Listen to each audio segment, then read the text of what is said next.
The EMS Ad Hoc Committee of Thursday, March 15th, 2018 to order. So, comments and suggestions from the community. Anybody wish to speak? Comments and suggestions from EMS staff. Anybody wish to speak? All right. Discussion and possible action on ad hoc committee minutes of 3/1/18. Move to approve. Second. Any discussion? All those in favor? Aye. Aye. Motion carries. Discussion and possible action on information from St. Croix County. Steve Takash, thank you for coming. Yes, please.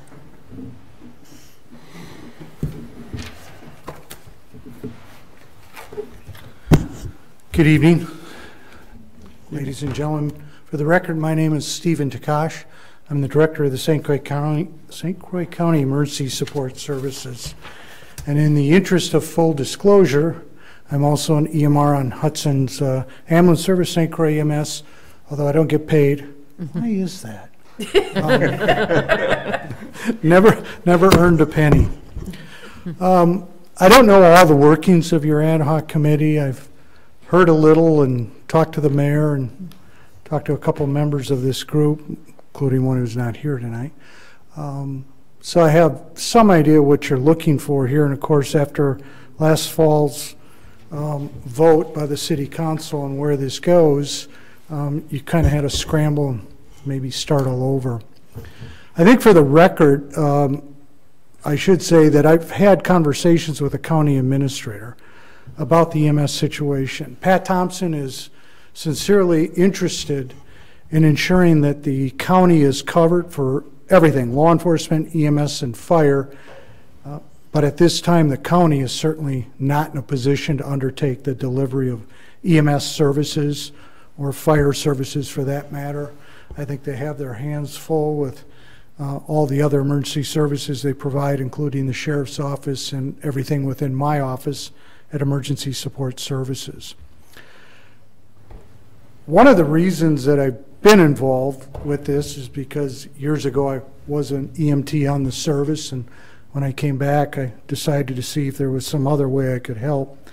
And the other thing I see is sitting on my perch, so to speak, at the county level where we do all the dispatching for all the 911 calls, I can see ambulance services in trouble. And when I say trouble, I just mean, budget issues, personnel issues, the usual array. And as most of you know, Hudson's not alone. And Richmond is fighting some of the same concerns you are. I've only briefly talked to Tom Boyer and Baldwin, but maybe Brandon can enlighten us a little. I imagine he's always looking for staff, and you turn down certain runs that are cost beneficial. Good evening, Pam. I'm sorry. You turn down runs, transfers, and stuff, which do actually benefit the service because there's either a shortage of staff or the number of calls you're on. What we've noticed in the emergency center is every year the EMS calls across the county go up. But I don't think you need to reinvent the wheel here either. I think there are probably solutions that you've discussed, and I'm not here to, shall I say, persuade you in any direction. I don't think it's any secret for those of you who I've talked to one-on-one that looking across the county from where we were 5, 10, 15 years ago, we neither have the same population, we obviously increase at a continuous basis, nor do we have the same type of commitment from community members. When I was a EMT on the service here, it was all volunteer. We all ran to the station and we got paid $7 whether we went on a 1-hour call or a 4-hour call. Didn't matter. $7 hardly covered the day, but that wasn't why we volunteered and signed up. Today, your community is a little bit more short of volunteers or even medics that want to get paid. The other problem that I see is in talking to EMS folks in the Twin Cities and in the county, we become somewhat a trial ground, earn your wings here and move on into Minneapolis, St. Paul, where they pay more. So you're kind of at a real disadvantage in Hudson because you're close to the cities, but you're not part of the cities. And as a result, you know, the wages are higher across that river.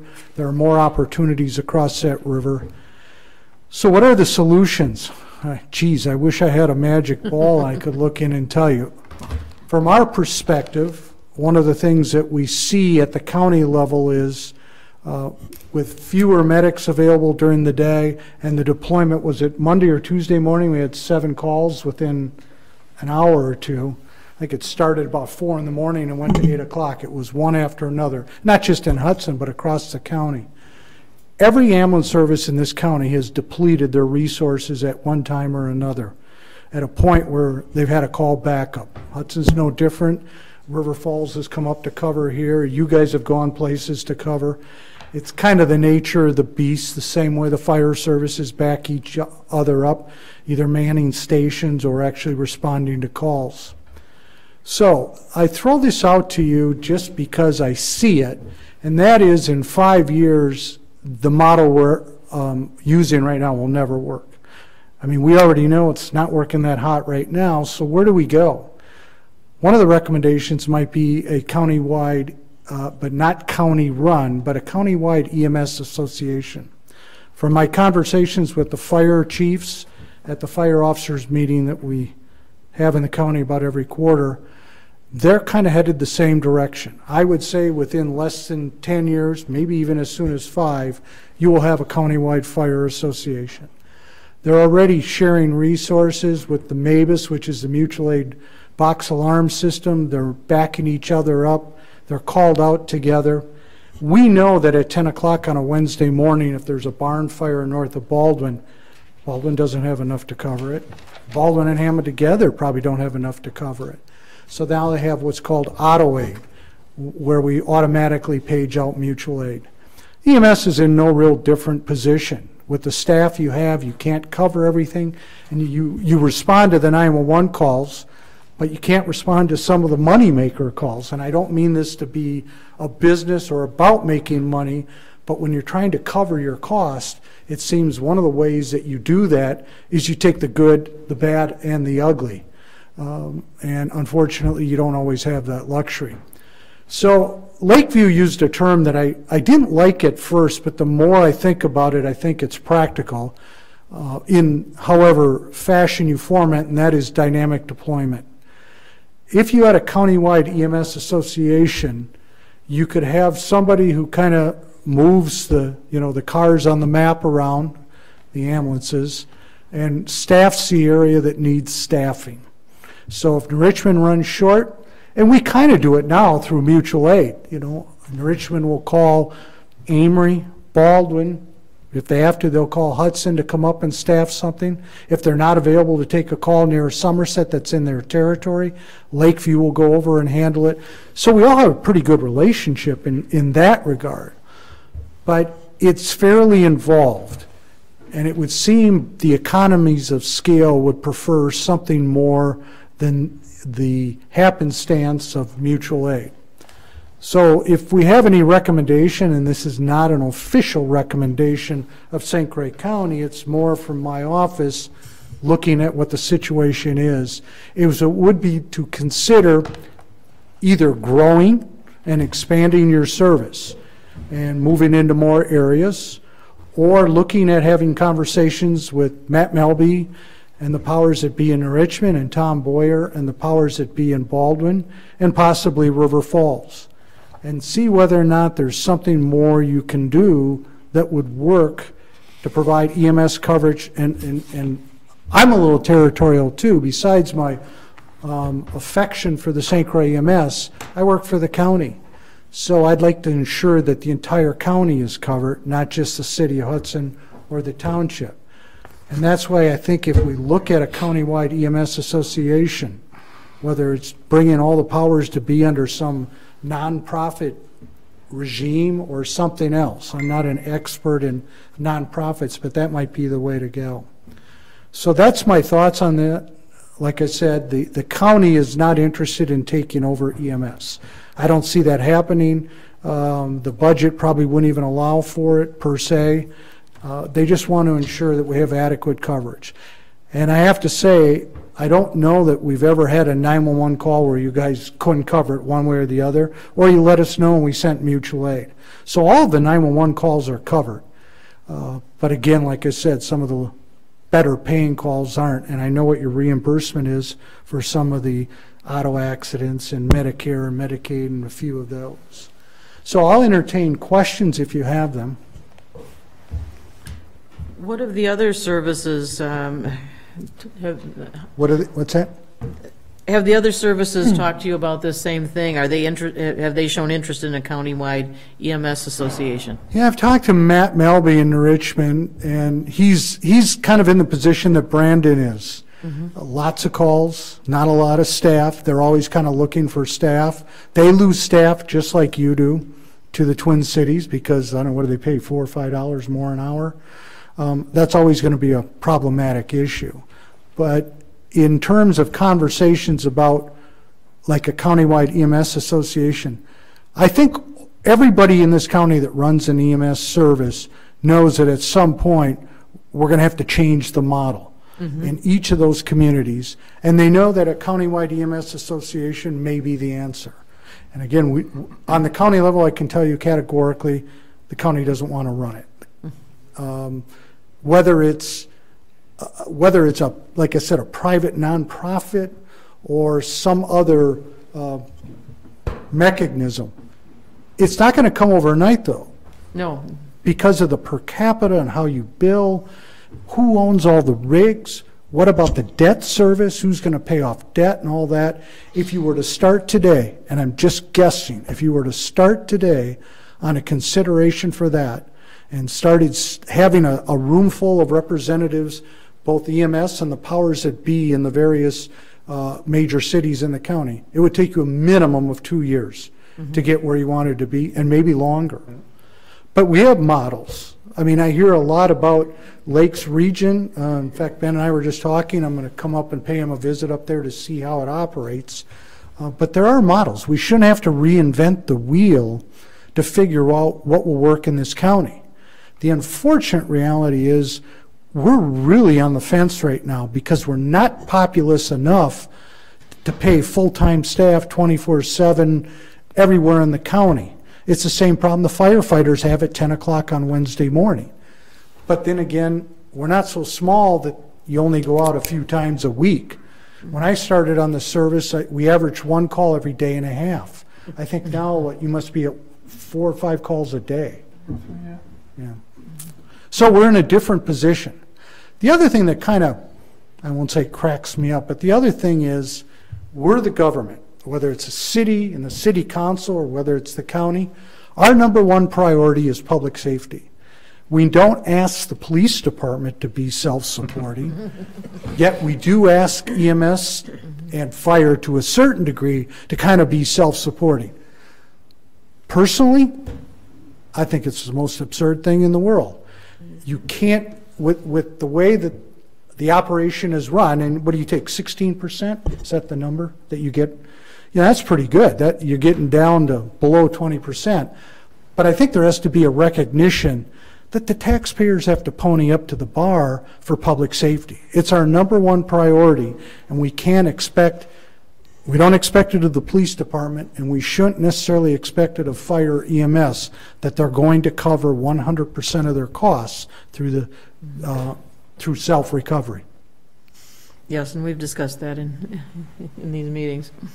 And we're looking at strategic planning for this. One of the things that we've talked about is how do we partner with the other services, and thought about maybe starting with just one service to try and, because when you're trying to partner with the service, you've got all these differences that make things difficult, such as staffing models, wages,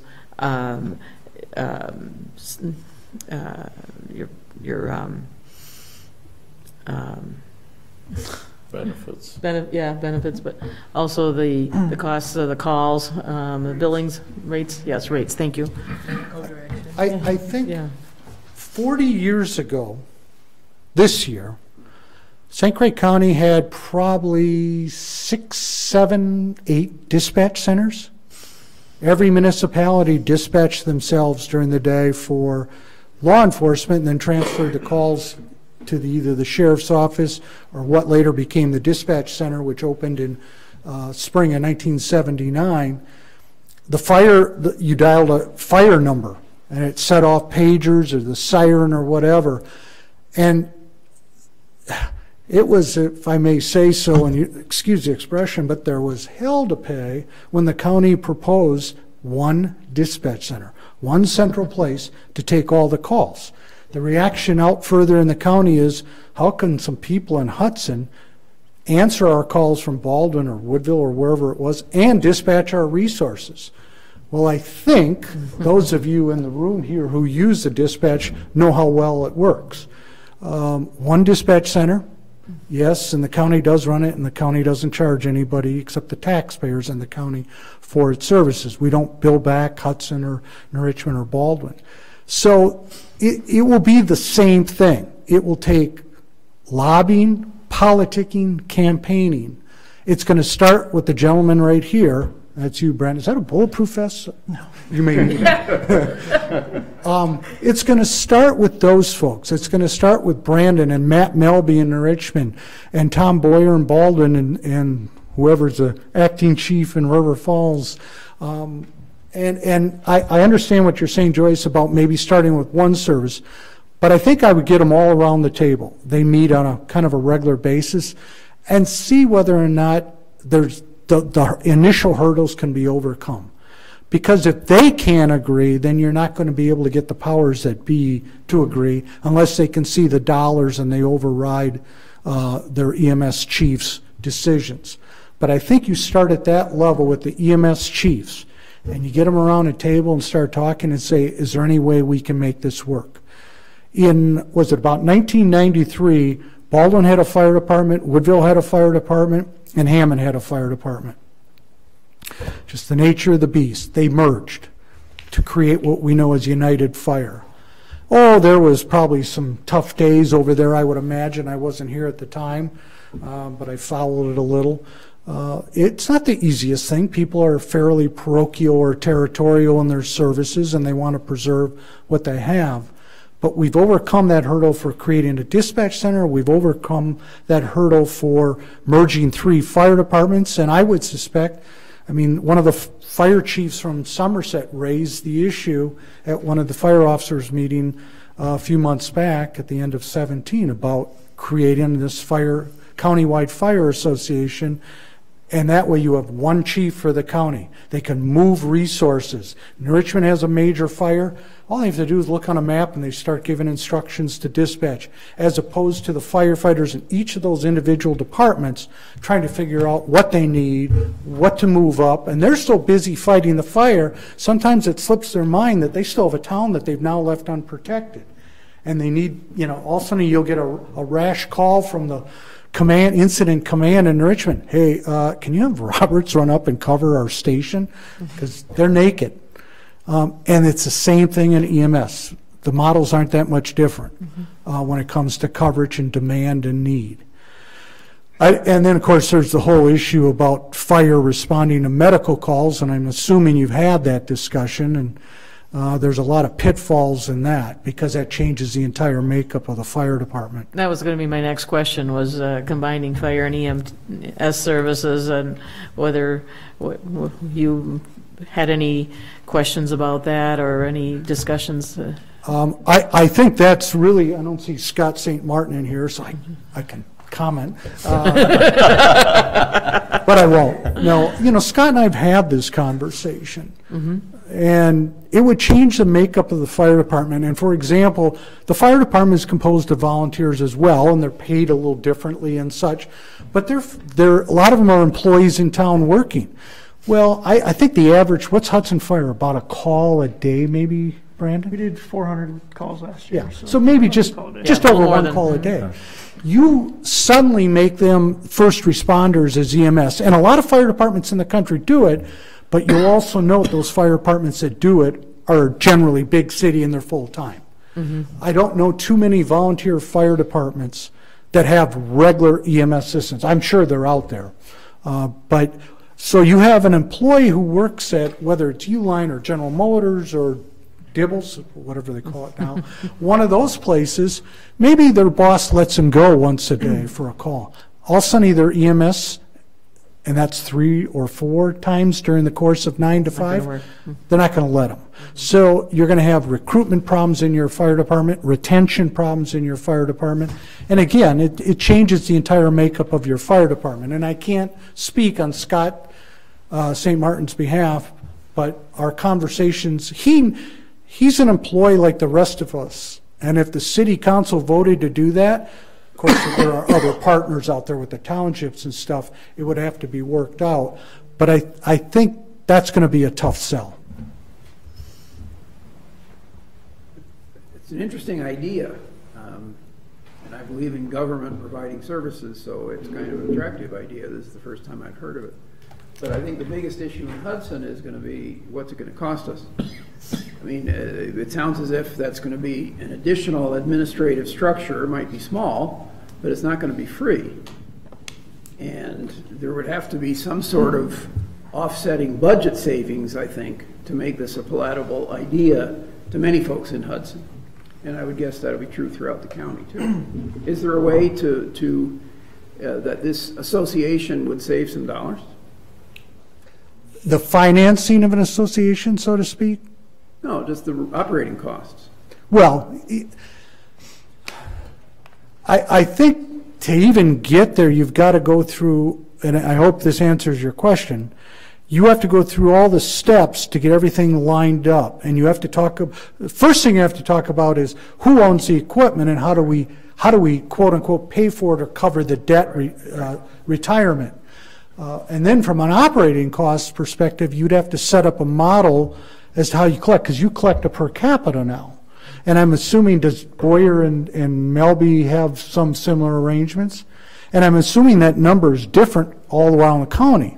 So if this answers your question, I think you're going to have to sit around a table and figure out, when you get through all those other things, who owns the equipment now, who owns it, is it going to be sold to the association, the debt retirement, then you come in and, okay, how are we going to pay everybody so it's equal on all parts? Yeah. You know, and I keep forgetting Glenwood City Ambulance too, which is, they don't have full-time paramedics, but you know, how do you bring them up to speed? Right. How do you pay everybody, whether they're bona fide medics, you know, the full-blown medics, whether they're EMTs, whatever, so it's equalized across the county. And then how do you bill this? Because government, even if you create a county-wide EMS association, I don't see it being completely devoid of taxpayer dollars. There's probably still going to need to be some assistance, so you probably have to establish a county-wide per capita fee that everybody's willing to accept. Yeah. I get nasty calls at the emergency center about once every quarter from some irate town chairman who, you know, got a fire call out in their township, and maybe it was in air or something. The fire department shows up. They don't even put water. They don't even take the hoses off the truck, and they go back to their station, and all of a sudden the homeowner gets a bill for $400 or $800 or whatever, and they call the town chairman, and they're livid, and then I get the call. Yeah. You know, why? Sure. I don't know. But I know that it's been a point of consternation for longer than most of you have been working in the city or for the city, is this whole per capita and the bill back, what's fair, why do I have to pay for this, why do I have to pay for that? Right. So I think it's going to be a complicated process, which is why you can't do it overnight, right. Which is why you're going to need a couple of years to try to figure it out. Yeah. But it can be done. If there's a will, you can do this. Right. And I think it's a neat idea. I think it's going to take, I mean, we're talking about short term. We have been talking about short term for the most part in our committee, and this is a long term issue. Yeah, this is not short term. No. Yeah. What you do the next 2 or 3 years, besides having as a city council having to pony up to the bar right. and pay your fair share, and I think what was the word that North Hudson is considering bailing and going with someone else. Is that the latest? No You one know, else. They're not required to have a contract. Only townships are. So could they, I'm just curious, could North Hudson just still call for an ambulance from Hudson, and would Hudson respond, even though without a contract? So you're going basically on a ad hoc basis, on a per call basis. Is that correct? They'd be billed at a higher rate. I would think it would be a very much higher rate. It might be double, quite honestly, because you're not going to get any additional money from Medicare and Medicaid, and so now you're down to that 30% of the clients who pay. And so, You know, and that's what the private services are doing. yep. You know, it's either that or Hudson goes in Richmond and Baldwin and places like that and buys them out. And I say that kind of facetiously, but there's an element of that where St. Croix EMS now becomes St. Croix County EMS, and there's a lot of economies of scale. I can't wait to get up to talk to Ben some more in his operation, but there's a lot of economies of scale to be had the bigger your operation is. And right now, you get a discount, Brandon, for your supplies, whatever it is, and Matt Melby in Richmond gets it, and Tom Boyer in Baldwin. But if you were purchasing all together and you were buying, 100 boxes of gauze pads every year or every quarter or whatever, you're probably going to get a better price than buying 5 of them. And it's the same thing with rigs, cots, monitors, everything that goes on that ambulance across the street costs money. But, most businesses are willing to discount, the more the merrier. So I wouldn't rule out the possibility of taking over the world, or at least St. Croix County. Pam, you had a...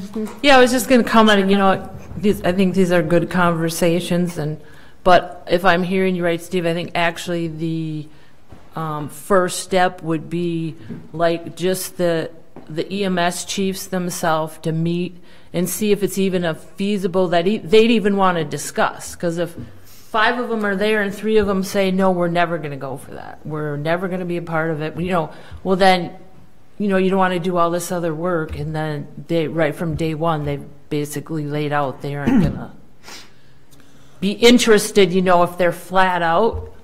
You know what I'm saying? Yes. Well, I think that's one the of first the question. things that is driving the municipalities is the revenue caps that they're stuck under for property taxes. And so the fact that many of the municipalities in St. Croix County levied relatively little compared to other parts of the state, they got frozen at a certain levy cap level, and they're having to live at that.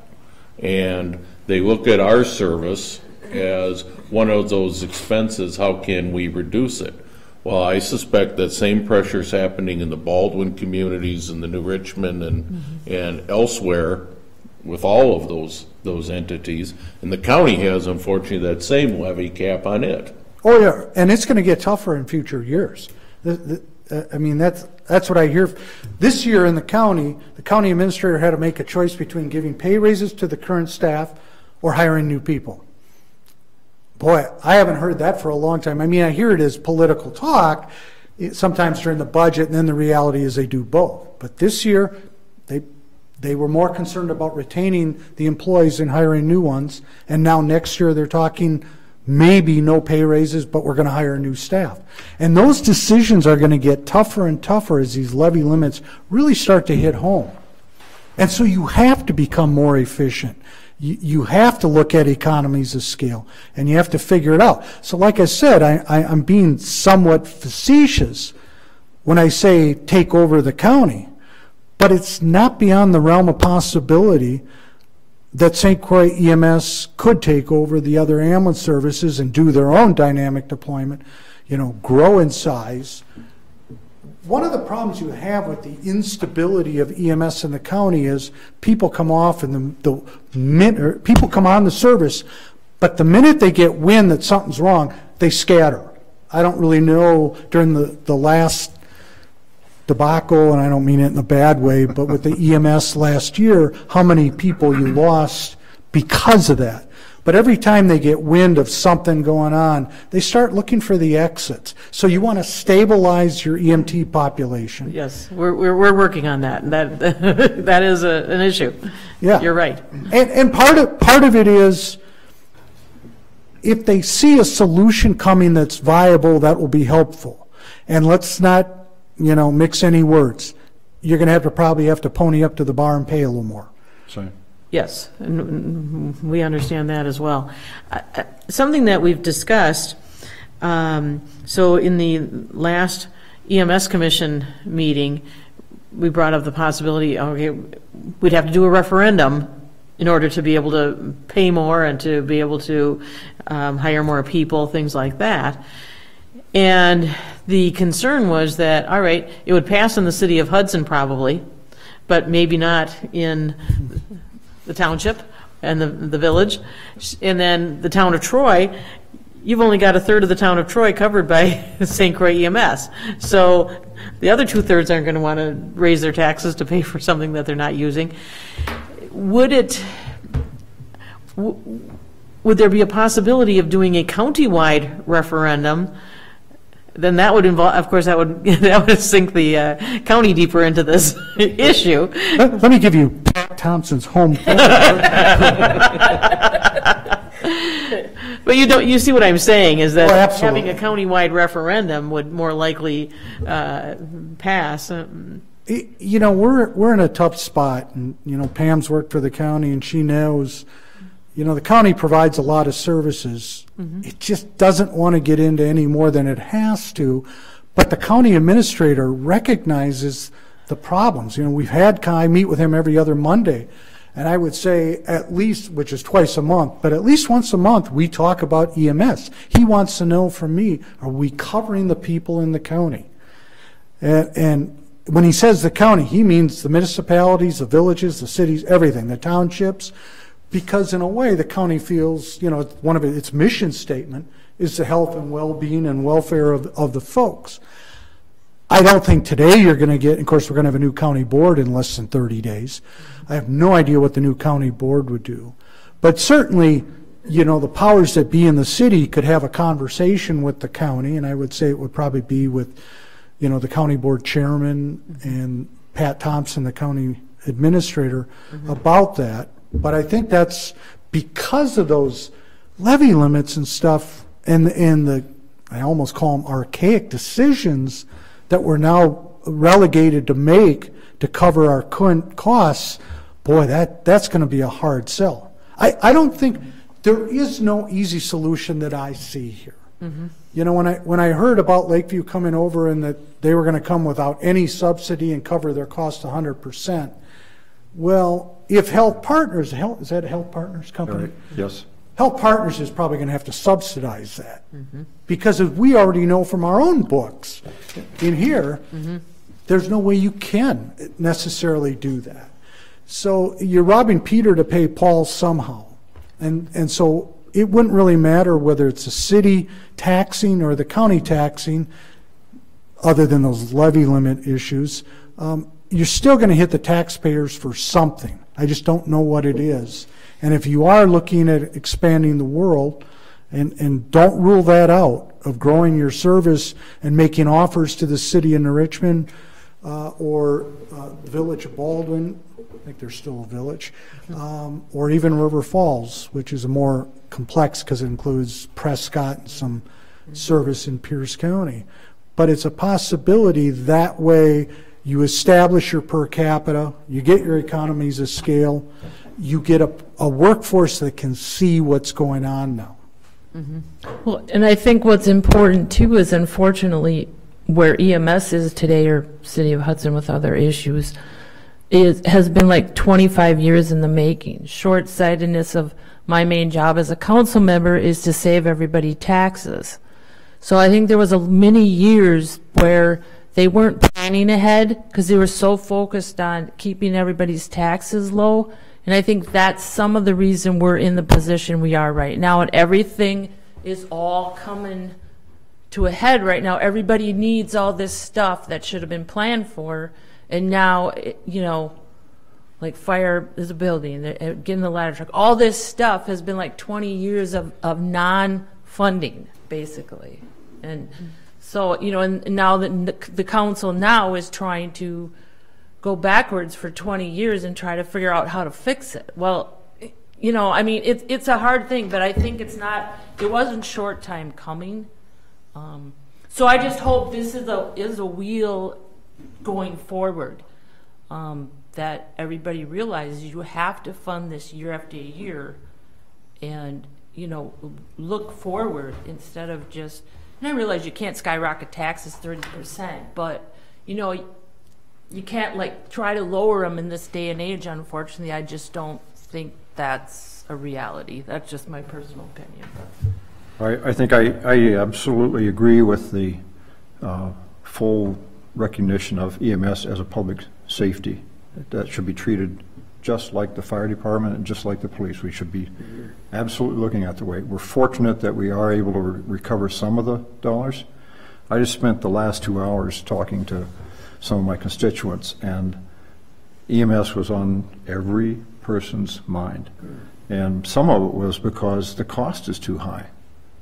It was $1,400 for an ambulance trip that Medicaid wouldn't pay. I can't pay that. I pay, you know, it's so. That's one of the things. The way we're doing it is driving the rates up even more than they have to be. So we need some of the consolidation of buying power, operations, a more effective way of covering each other. Those are really, really valuable ideas. And I think we need to take a very hard look and start that process, because it's going to take a while. But I honestly believe that's the way that we're going to manage, be able to retain a sense of having a local service that we're controlling is going to be something like that. And I think it's a really, really great idea, and that we need to start going down that pathway. And that's not the only thing we're doing, because we've got 2 to 5 years of keeping St. Croix EMS in a viable position. So we need to consider all the other things we're still looking at. But I think this is an excellent. We need to explore this immediately. You don't want to turn this into a rearranging the chairs on the deck of the Titanic exercise. So you need both short-term solutions and long-term, because your long-term solutions can't cover your short-term, because you're not going to be able to get there quick enough.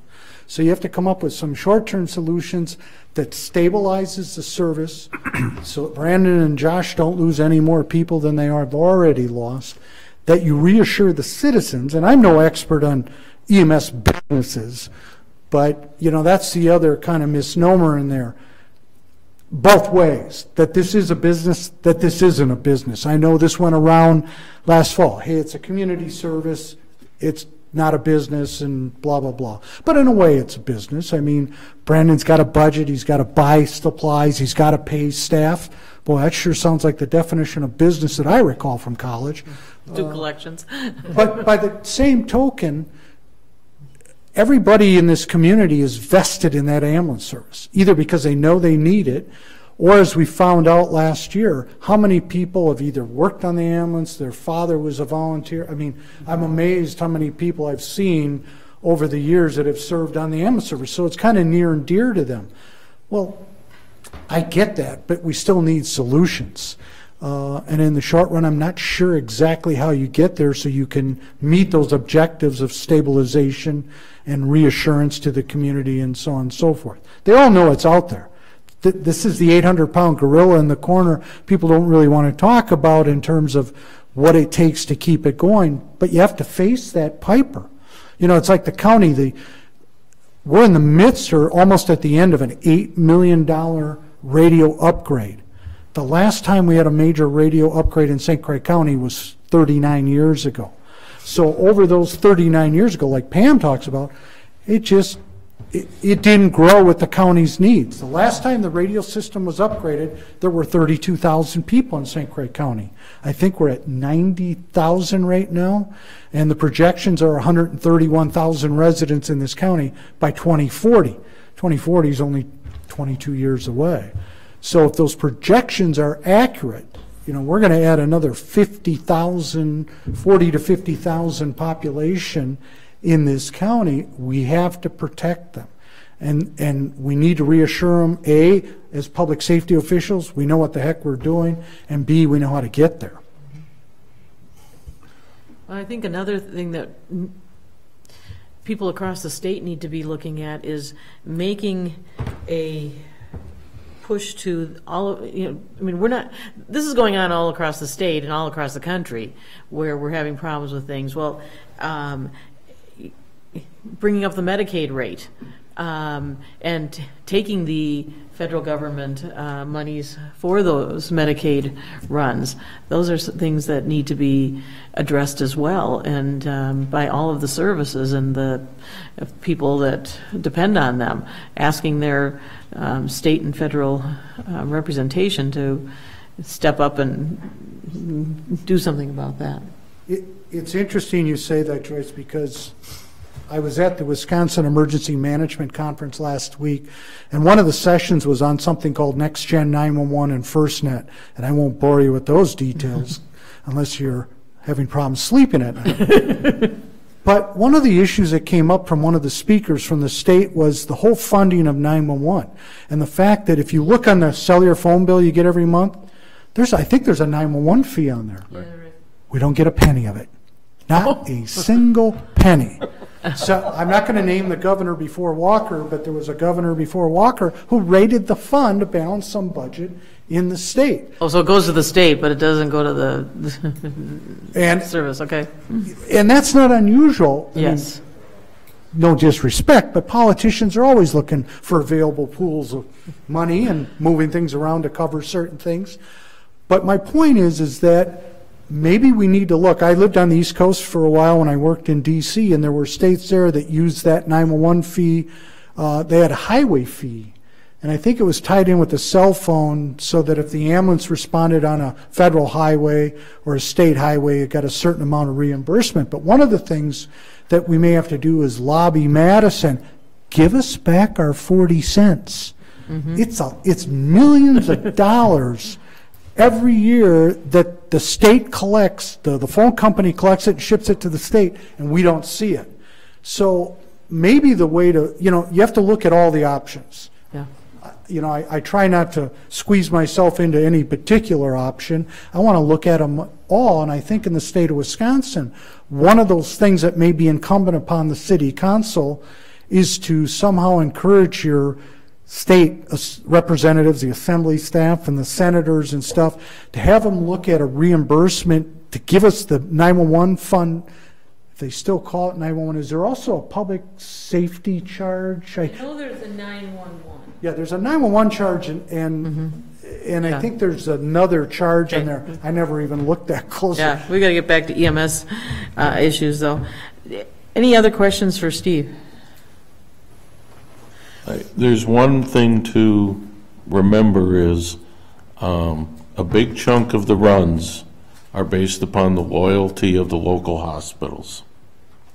And when you go and visit Lakes, because I happened to be up at St. Croix Falls when Lakes partnered with St. Croix Falls EMS, and so now they operate like one service in 2 counties across state lines.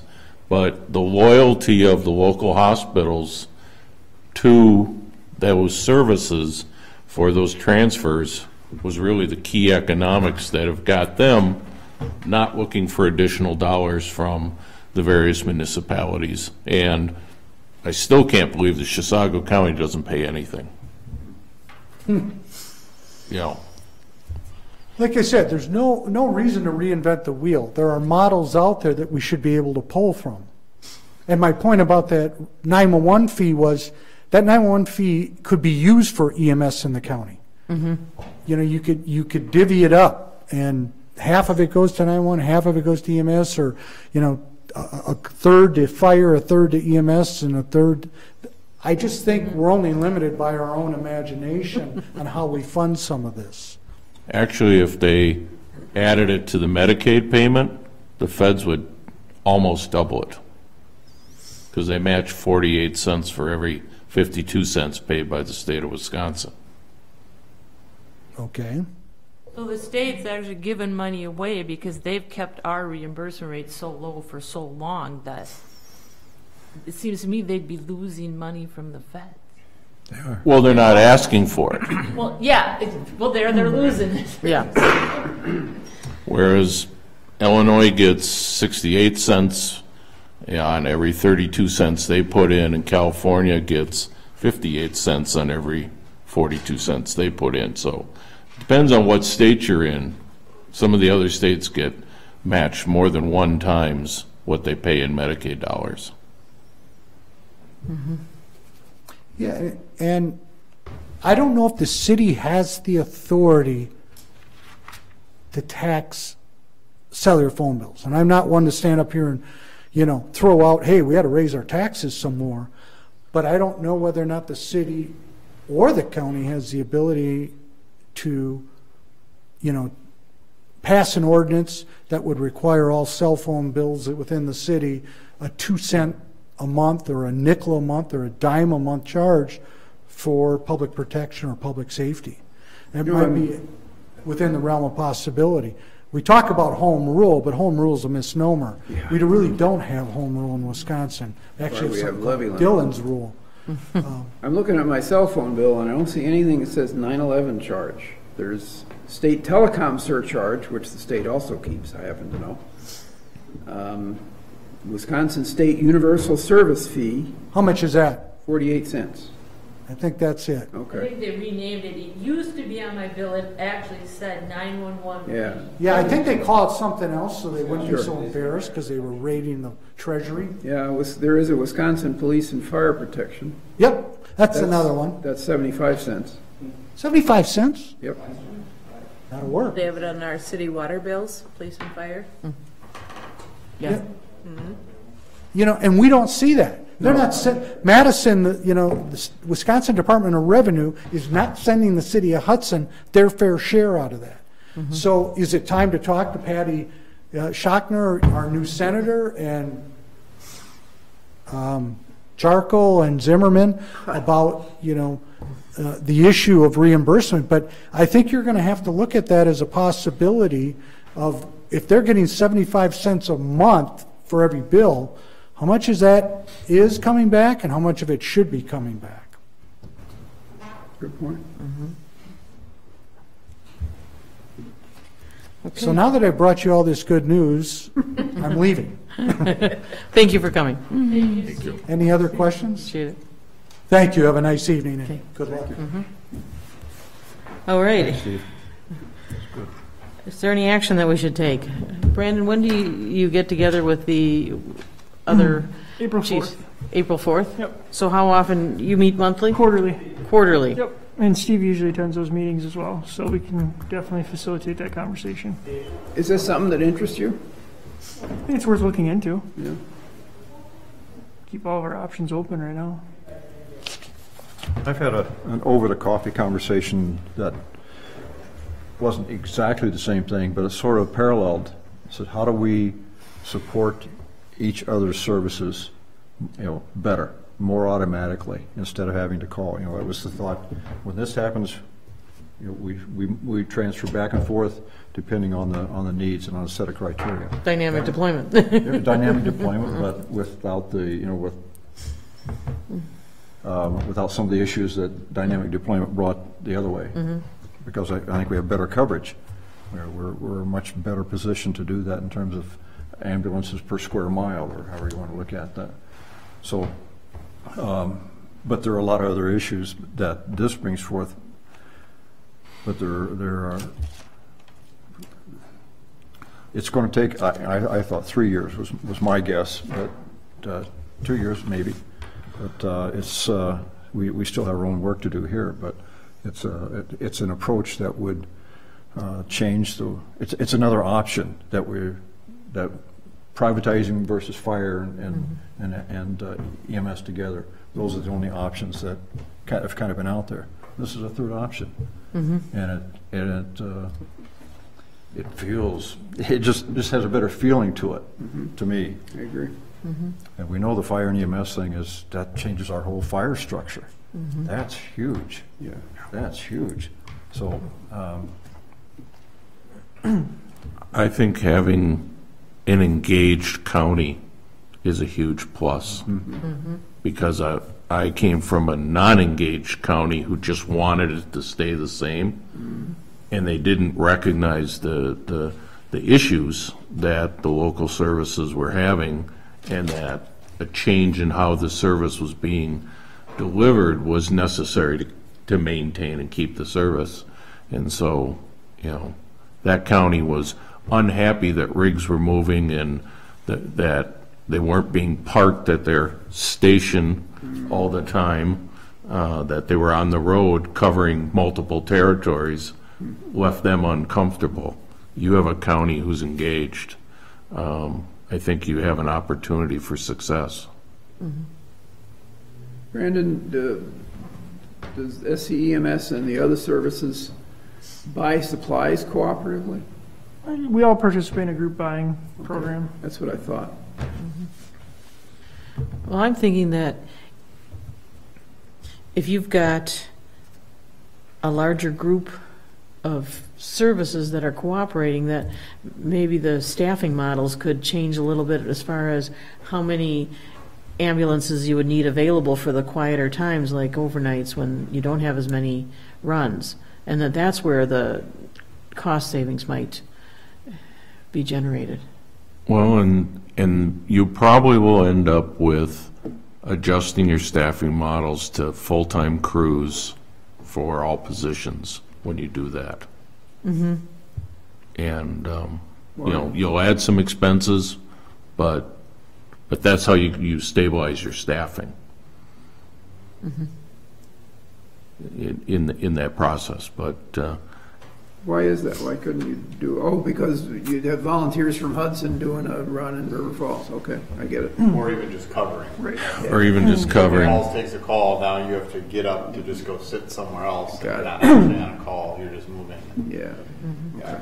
And with part-time staff, you're kind of at the mercy of their availability right now. Right. That's kind of what Right. we're running into with Right. our stuff. So you would probably impact your staffing. It isn't that much additional dollars. I think one of our issues is your city government benefits versus if this was a nonprofit corporation, it could have different benefits than what the city has. And that's more competitive to what's being paid in the Twin Cities as a nonprofit type corporate benefits. And so I think that's one of the disadvantages right now, that the employees are city employees. You have a little higher benefit structure just because of who they are employed by. All right, so anything else on the information from St. Croix County? Number 6, discussion and possible action. I mean, just, on that meeting on April 4th, is it possible for us to be there to listen? It's usually just the chief's meeting. I can check with the person who arranges it.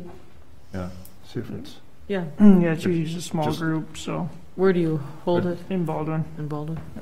whatever we can do that you think be appropriate to show support for taking this conversation down the road. Let's just not kill it, right away. Let's have some conversations and work through the pluses and minuses, and because there are pluses and minuses. Yeah, I But think, do they outweigh long term? I think they have. To me, it absolutely outweighs the negatives. feel out the appetite of the other stakeholders and bring it back. Yeah. Even possibility that all these lucrative calls that we seem to be quasi competing for, maybe that's shared across the whole organization. So you cut the competition and you just, in fact, I think that's a requirement. You know, for an association like that, you wouldn't have that kind of competition. So it's, All right, discussion and possible action on work groups. So, facilities? I think what we're waiting for now is a, The RFPs are due tomorrow, 4:30. So Okay. we'll have it on the agenda for the council meeting on the 26th, Mm-hmm. presenting the numbers that we've received. Good. All right. Anything else on facilities? Air quality studies being done this week. Oh, okay, In the entire building, so. good. All right, so there is some action on that. Yep. All right. So staffing, Paul Rohde's not here. Is there anything that? No, we've not discussed it, though I do have a staffing question for you. I was at the mayoral debate last night, and the mayor was saying that that earlier this year, there was a time when we had no ambulance coverage at all, which surprised me. We had a 12-hour time period where we had just a medic available. Oh, okay. it was overstated. That's what I thought, but I wanted to check and make sure. I know there was a weekend when we were short-staffed. So, I mean, his point is well taken, but as you say, I thought it was overstated. And also, I believe it was stated that we had a roster of 20. We actually have over 40. Yeah. I caught that too. Yeah. Okay. How is the staffing model working since we met last? We added the 4 employees right now that are currently going through the orientation process. As soon as they're cleared, we're going to add more. We have applications waiting. We did run into a little hiccup today. One of our full-time medics just gave his resignation, took a job elsewhere with better pay and benefits. Sure. So. An ongoing problem, I know. All right, the finance work group. I've made a few calls. I've got one meeting set up. I need to meet with Brandon, and so I think I'll meet with Steve too, Okay. and start running in the next 2 weeks. Okay. Discussion of River Falls and St. Paul assessments. So is there anything else that we can glean from those that's still on the agenda? Should we take that off the agenda? We should take it off. I think Okay. we've talked about it enough. All right. Discussion and possible action on strategic plan. So last time we were looking at what the cost of a facilitator would be for developing a strategic plan. Were you able to get any numbers? I have done nothing on that, so. Okay. Will you be able to get something done before the next meeting? I know you're busy. I have a name I can refer you to. Okay. He does this for over 40 years, specific to EMS, but also brings a whole lot of other experience behind. Cool. That would be the kind of person that would be best, who's had some experience in the field, but. I think a more crucial issue is how do we get people to come to a strategic planning session, and who's our target audience? I read through the model that was referenced and that we had all got copies of, and it was, it was kind of, to me, it's classic strategic planning exercise, but it's built strictly, totally around the EMS organization, just within internally. And I think we have an internal and external audience that we need to be including in our. So that's a little different animal, but we'll probably have to make some presentations to each of the municipalities saying, this is where we're going, and if you want to be involved and have a say in this, you need to show up to everybody, whoever. We need to go through and create that list of the interested parties, and then say, okay, this is what we're doing. And so, we need to make the case for it, but I think it's unquestionably we've clarified that we have a different vision than the EMS Commission. So that's an issue. So immediately we have to get there. We have to have this common vision. Until we get that, we're just spinning our wheels. And that could change after April. There's a lot up in the air with the. No, I mean, right now to try, you guys can't even speak to that, because till you know what your dynamic is going to be on that committee. Yes. You don't know it. The whole vision might change with the change of 2 or 3 people or something. I don't know. Yes. You just don't know right now, would be my guess. The way you two would say the same thing. Yeah, well, we know there's going to be changes already, that Yep. there'll be at least two So different you just don't know which way it's going to go. Right, Yeah, so it's, and there may be two different, maybe different members on the council as well, so. Yep. yeah, so, all right, so we'll continue to work on the strategic plan. Discussion and possible action on election ballot questions. I think that's kind of a misnomer. It should be a survey tied to the election is what we were discussing. So right before the meeting, Brandon and I talked to Jen, and she said that she would check with the election commission to see if that is allowed to do a survey on election day at the polls. And she'll get back to us on that. If it's allowed, then we would probably have to take it to the city council to get approved to be able to put those questions out, the surveys out at the polling places.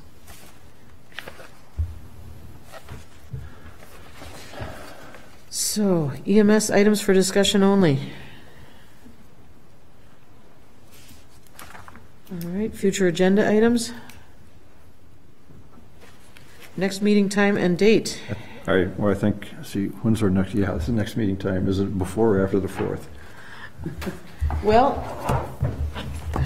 we had planned to meet the 2nd and 4th Wednesdays of the month, but then that changed. And so now we are at the 3rd Thursday of the month. If we go to the 5th Thursday of the month, that would be the 29th, which is also the Thursday before Easter. Oh, right, yeah. Oh, of April? Of March. Of March. March. I can make that day. Would everybody be able to make it? What is it? Thursday? It would be Holy Thursday. If you're, Yeah, Monday, Thursday. so 6:30 on the 29th?